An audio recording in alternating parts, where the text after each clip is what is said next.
Ghana form. Mampani na Adodankwa Akufo-Addo nkasa mu no an watch se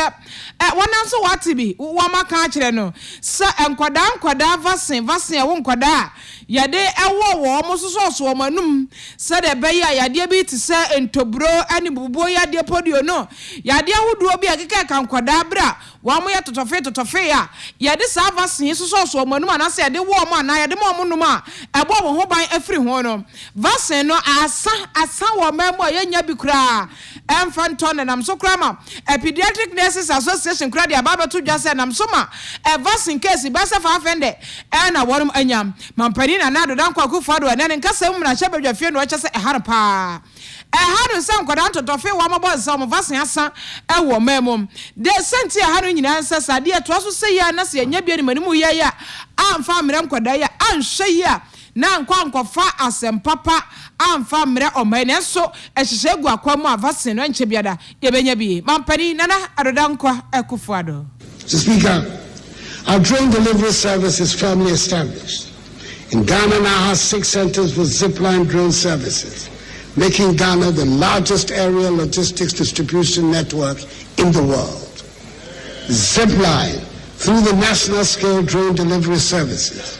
has delivered some 14.8 million units of life-saving medicals, vaccines, and blood products in Ghana by the end of 2022.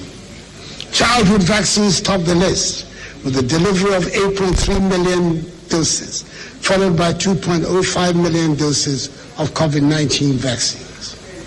Mr. Speaker, I must say, however, that the current shortage of some childhood vaccines in the country has concerned me greatly. This shortage, if prolonged, will affect negatively Ghana's childhood immunization program, which has been recognized as one of the most successful in the world. The WHO has only recently expressed worry about a steady decline in measles vaccination coverage globally because of the concentration on the fight against COVID-19. In accordance with our desire not to become part of this global trend, government has taken steps to ensure the stocks of these vaccines are procured and supplied as a matter of urgency and emergency. The Ghana Health Service has developed an elaborate program. All children are vaccinated once this program begins. No child should be denied access to vaccination. Mercifully so far,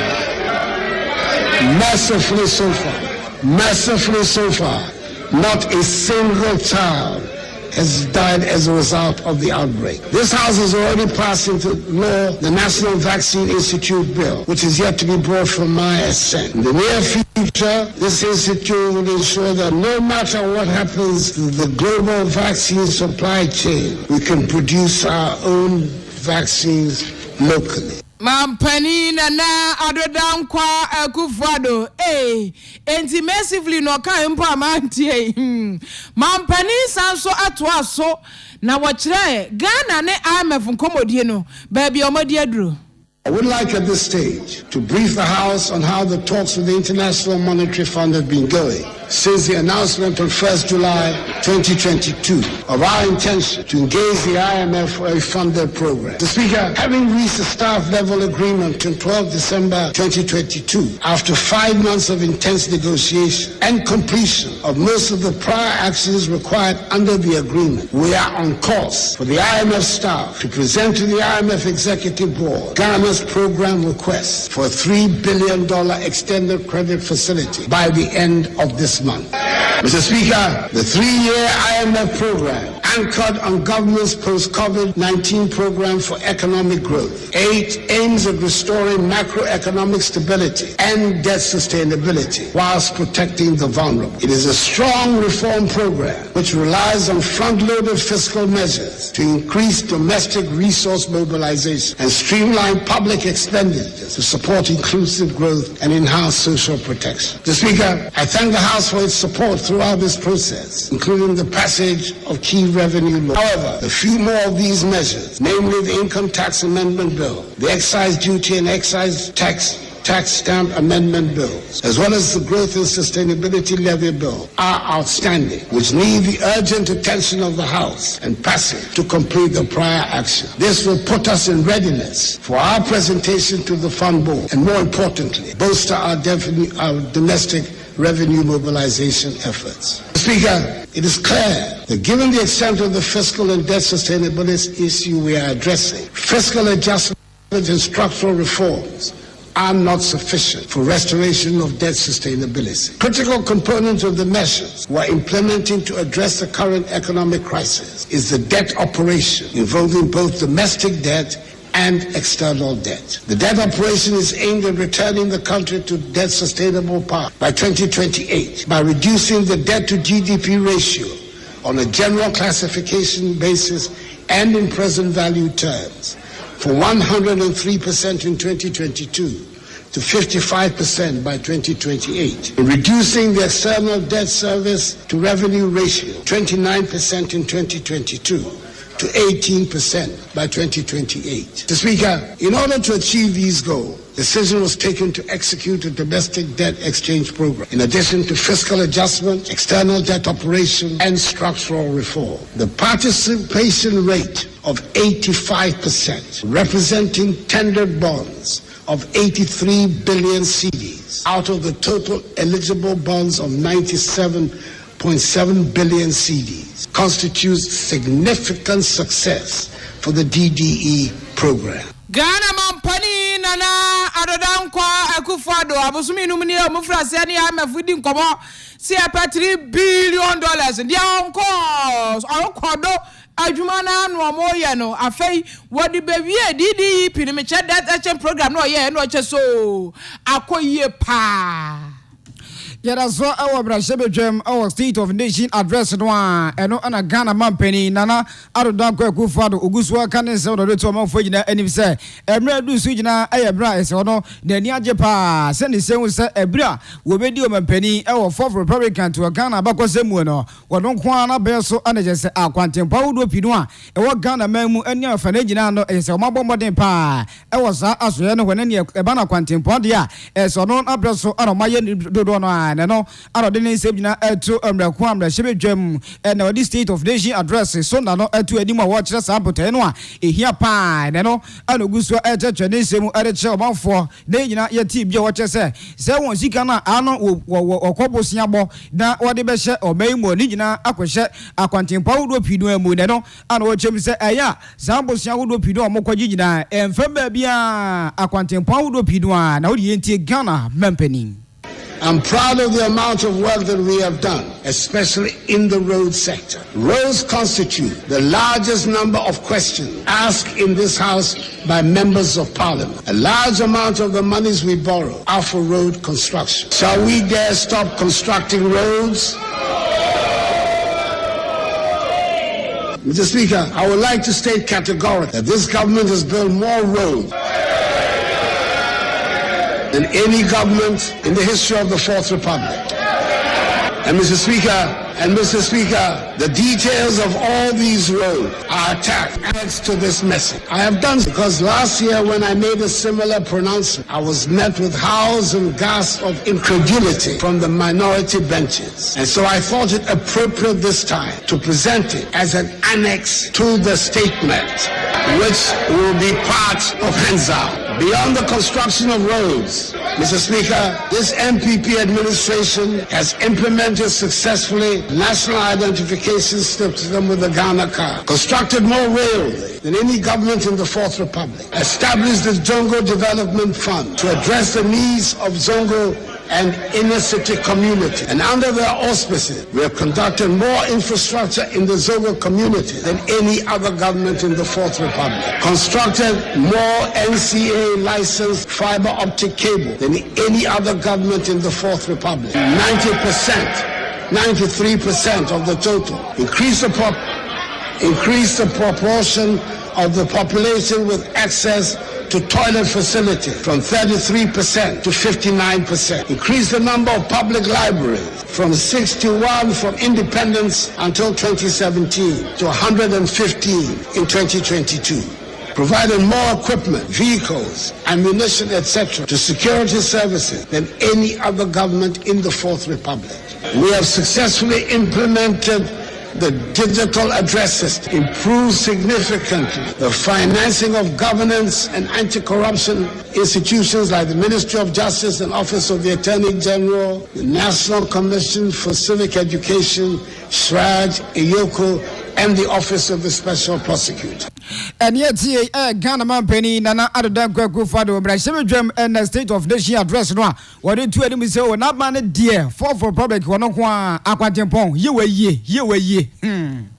Yan to us, and I sent some chronon, that's what I'm doing. You know, I have a view,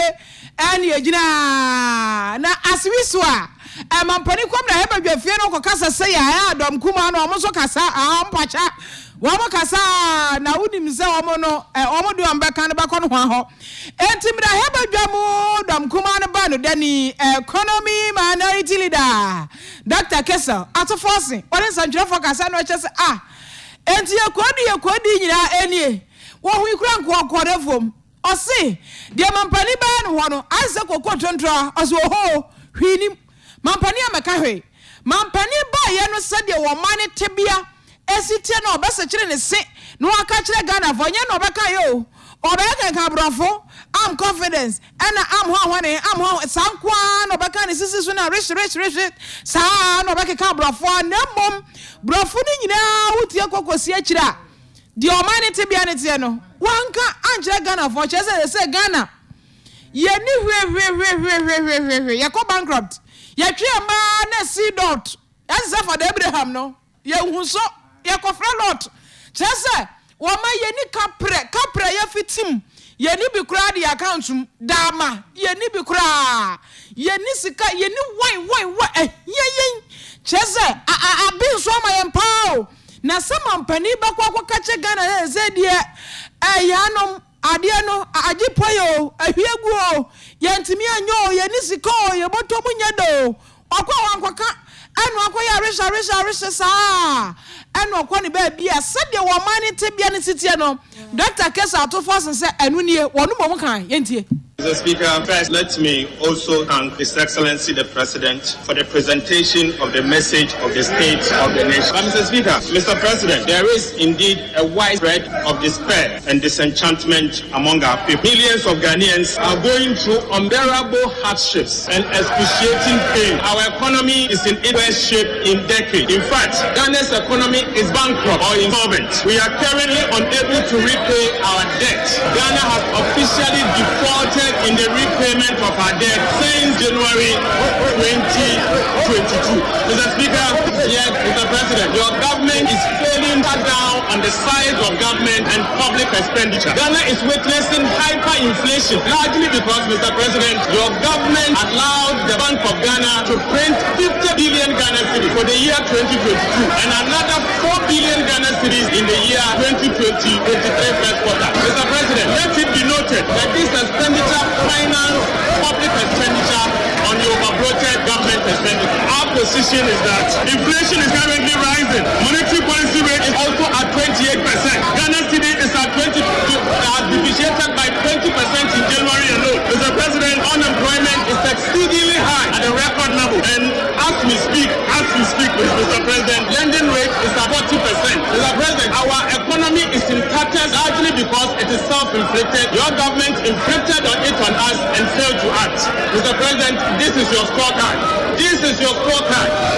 And this is the true state of our nation. Thank you, Mr. Speaker, and I second the motion. Thank you, Mr. Speaker. I second the motion. We a economy minority leader. Dr. Kase atoforce na no church said your mom who said ye wa mane te bia esitia mampani anka ya abreka eka mene yai okai we no inflation hi sa avanso amafo ni adwuma wo mamu jai amotop high se bebrebe so twe hunyi ye wuso sradwe sokosoko ye ni adwuma ye okramu mampani ba wa meka landi ureti whatsapp yenka kirese mampani asania mapoto na wo ba ya wa ba bekata so beka samfoforo kra e de akire Ghana for the Dr. Gesel atoforse eno no yeda so Ghana man pani na kache ne nei uni se ene International Women's Day megina ya wo mo o yasa fede gina na omombodin bo wo mo so ebo o mai mu eni baby bia wo ba bia ewo de no ene nei o se o man Ghana man pani na Arda Gogufado onya akonya na wo bo ma ba so pa ewo ntwumadi a wedi ewo Ghana man eni yasa fede gina ne no anode na no sembi eto anumu ewo ene da de amama eno ye International Women's Day yede wo ma pa ne tire da so Digit All Innovation and Technology for Gender Equality anaja wadi sembi etu edi mu ne yentie ensem pa wakae. Mr. Speaker, it is the 8th of March today, and that means it is International Women's Day, the day set aside globally to honor all women. Please allow me to acknowledge and appreciate the significance of the day and heartily congratulate women all over the world, and especially women in Ghana, for the role they play in realizing the dreams, cares, and aspirations of humankind and of this great nation. The presence of women leaders at both the local and national fronts have advanced rights, enhanced equality, and in general, improved the living standards and quality of lives of all concerned, including that of men. The theme for this year recognizes and celebrates women who are championing the advancement of transformative technology and digital education. Ghana man penny and yet in International Women's Day, the walk ma, Nano and Wakasa, Ghana mapa, and Wabuabaso, won't you media with the edible main? Yet I saw more Namura, a NPP, Amayokomo, Oba, Asantamantam ha. Second vice chairperson, Aye Ora Victoria, Nyako, Osu a chow. One so abba manyina trinkwabu ya baso ya boy juma ya dia papa eh na wa imagine say mobasa asisi na kiyen ka ho na kamba that na kanu nsa mo ka nyankopon ye na nyankopon ye ntimi ntina ya ba onche ye ba enti na mote ha enti ema ebo adwuma pa na mom o ka kire masa yenkoso ema ye ho so Yampaja ya hoso yensin kete yemi eninya dene bibia ye nyina mu yenya adwumaden na positions ahodo adwuma mu asetena bibia yenna ye ho adi se bibi se wo de hye mensa metimi aye ahase wo de hye mensa metimi aye ahase wo kasa menko metimi akọ ba bi obema hye wo de me kwhye wo metimi acha ema ne nye ye ho adi ni yenya sa ya ye ho mosoe na mde me oba na mde me ko ye ye bedi matam na mde me ko kan ye bedi matam ema no mamuntie town muntie de amafo beka abambo nsam ankofo beka da bi mamuntie town so obetimi aye a ma obunya du na fe pie na ye bibi na mu hu se onso betimi aye se de ba bia ye kan a emema no ne mari nyina ebetimi aboso ne nyina ye ko abafo ntintafidie so de sua ho nyina yemfa ye ho enwura mbi se de be ya ema ye kan mama ye behu se ampa yenye ma keke ye buodu a yetumi eye bibi yentie owura ye Victoria nyakon owusu echa ho Baya Santua Bayan, no Baja Sant Messi. It's a man in a Yensia Santua. Omushu, Bebe Mepe.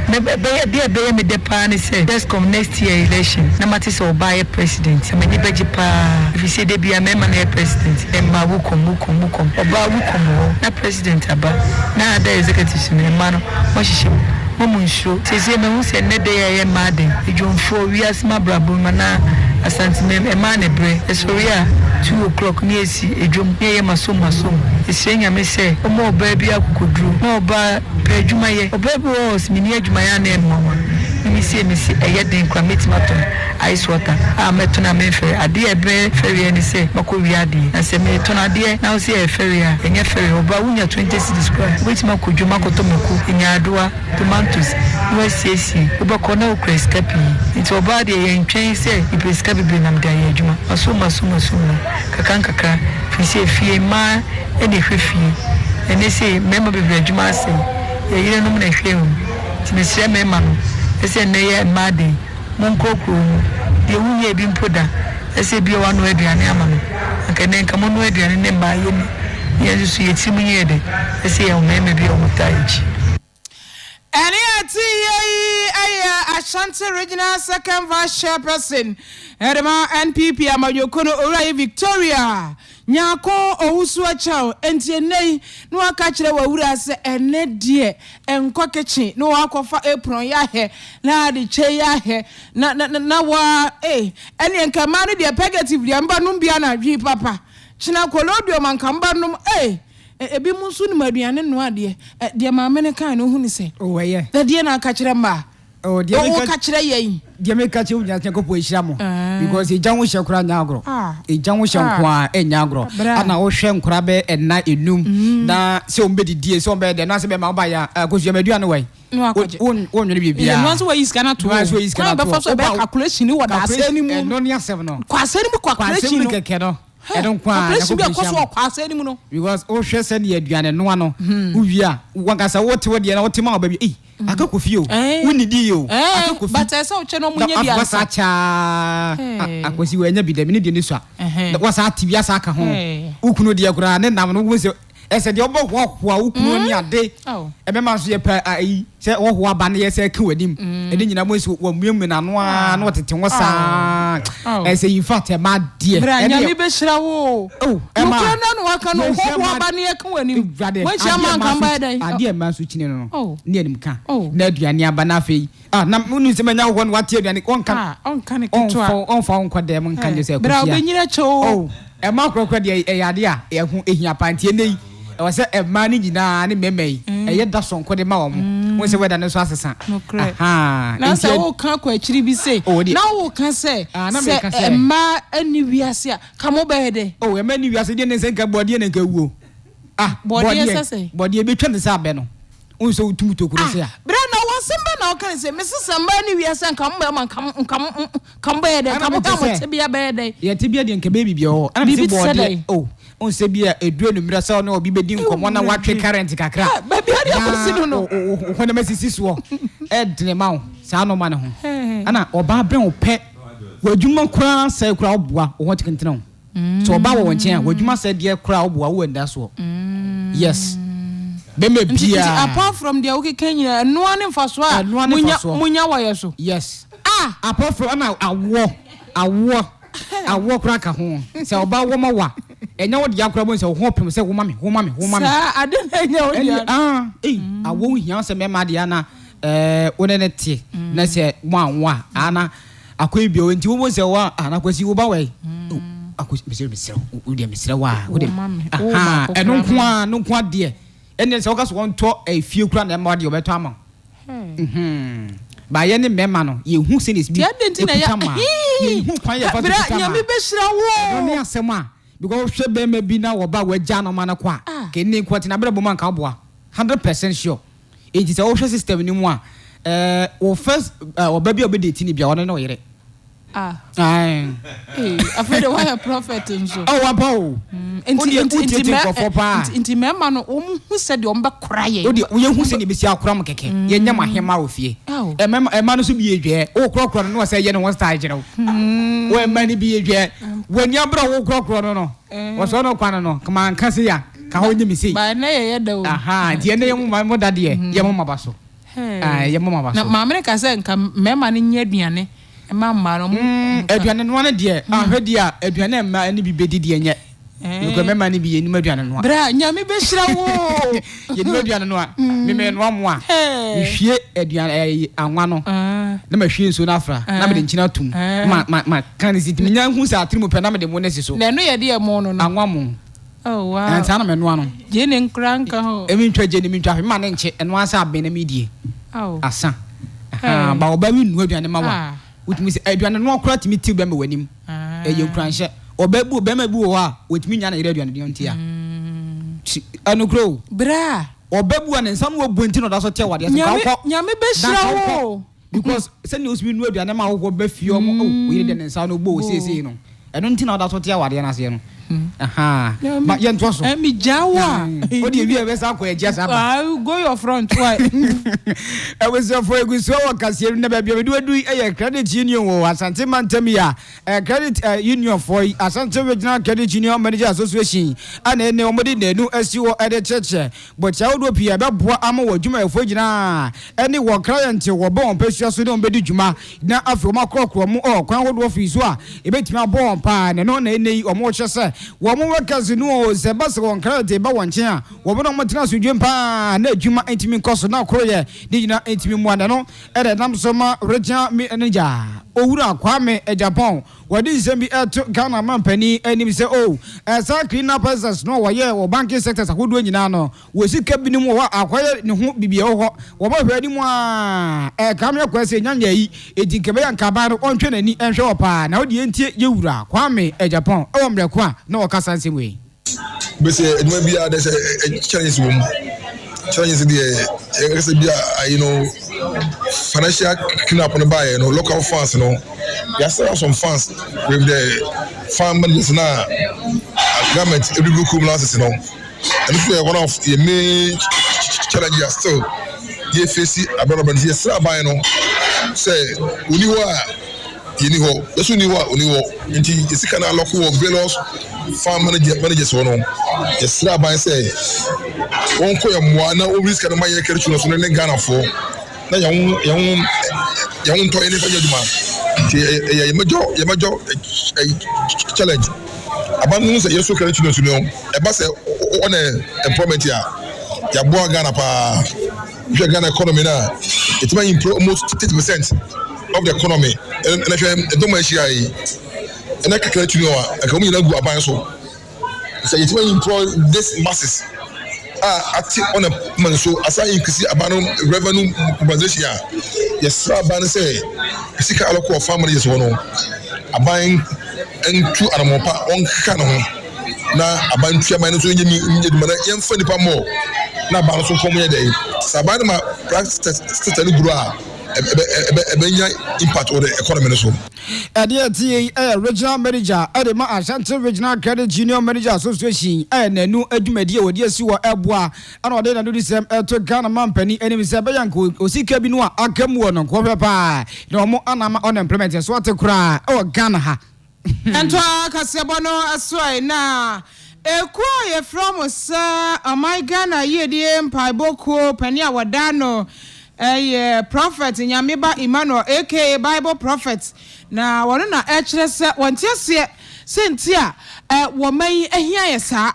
oman Nyankopon hira ye pa edie pa ne ni wokure mu modi amonkan kopa na ayo nyakopa ye wo efie hei me ka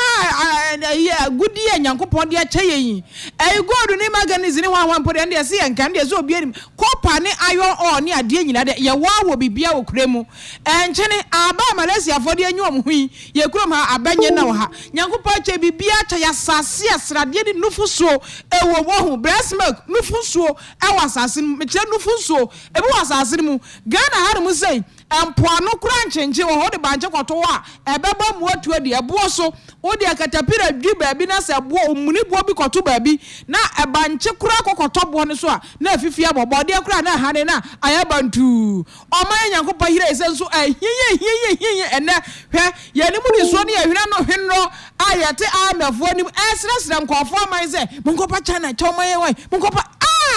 nanka ye na nkofo ba ye ho asre ye Nyankopon hira esa na so he ehia opone ma ewo nyina echi wo yire nyina echi enchene ni nyina echi ehia ye ana papa echi se da bi esese ye ho bibi empire na esese ye bo nyima esese atoto na esese atoto na yetumi edi yie se de Nyankopon kire ye na ye nya ye ho esanse ye nyeman a esese nka ye mobo ye ntie Bible prophet ne nsam no ento so minus ya peniache o minor konkwaso mache abrani day nyina no ye wo gold ye wo diamond ye wo boxer ye wo cocoa ye wo timber ye wo oil nanso e ka to minus so mo minor bre enti se sa na tie dia ene ye wo se Nyankopon yi ne ho abie de e kire ne difo na o kire ye wo kwan kro a o minor be fa so a obetumi afa ne ntoma pefra na e kan konu a ada o minor so free 1957 ebesi 2023 no Ewurade Nyankopon e yi fie so eti o man Ghana yi e die ntimpa boku afa to mu so se ye di ebiensia ebebom pae am oman Ghana kopim se oman ne befa ne ntoma pafura na ye share sa oman Ghana yi edi entim pae boku ase no afinie na afinie no ene Nyankopon ada nanum asem adi akire ne difo se onfa sa akwankyere we ema oman Ghana na akwankyere a onfa mo oman Ghana ne se yemfa ewo a eye onu Nyankopon nanum asem wo engu Ghana ensuo nyine esubonten ene esutade nyina mu se de beya Nyankopon honhom a ebo nsuo wo adebom fiti ase na ati nsuo mu no ebesan aye den abetena nsuo mu amanyame tumi aye adwuma ma oman no na nyame difo ebisa Nyankopon honhom a oyi ne ho adika asase mu se ebeye den ena oman na gye di ena Nyankopon ka ase oman na asase ni nsuo nyina ase na menka nkire oman Ghana mpanyimfo ne ahemfo se oman bia da ho na omo sei nsuo ene asase na oman no tumi a efiri Nyankopon mu na yeden asa ewo so enti sa Nyankopon nu masem wo we no eno ne yedi begu oman na asase so ene ni nsuo mu amanyame honhom esane abehwe oman no na ama yenyansa ne nimdie ama enema pa ye wo no yensu yenya di ama ye ho atoy Nyankopon amfa gold ne diamond ne bauxite ne cocoa ene timber ama ye kwa wode maye se ye nyina ye benya ho agapade ne mu sika di ama ye ho atoy na afi denti ene oman Ghana adan eka eda oman ne so a emu mrantie ne mu maba wanyina edwane tukwan enti enne ye sanhye mudie ne sampai boy ene apankyere we ede ama ye Ghana mampanyini ene ne vice president ene ne ministers ene na hemfo akese ne nketo nyina se omoma ye nyina mfa adwe baako ne kroye emfa nye saa kwankyere ema oman Ghana asase ne nsuo ene ni pete so nyina na oman no entumi mfa ne ntoma pa enye dey leader adema oman Ghana ye die mpa boko prophet nyameba Emmanuel aka Bible prophet ne ene ati yi Ebusiafo kase no de asi na boafo wo se ase de numre no se kase bo ebre wo pa ema wo tibie eye bullet fashion center enti e ba ne mema ene ba de de a ene emfa fa ne fije kura oba pam ne kama enso de ba ho captain bubu ya de pa e wo ho fra no 0242767921 na 0248646720 also let your advent do the talking ankasa L5 plus grow from ana obenya bullet fashion center pa na woni na dinsa was so without you say program ya se pa e Sikka FM ya emre no nan ekope no sia so adwada kope me fie da bia na ma me fo sua na panfo atenase na wa pese semu se eya o hawo wa ba de no kwada nyina enti wonti bibia se afre won 0244666288 ana 0260760319 na fe embo pa na wankasa won so oho ento pa ma yemfa esienka ibo emfa ento so na sika breye asotwe hema ene no na edu poku kontin hene na jemfi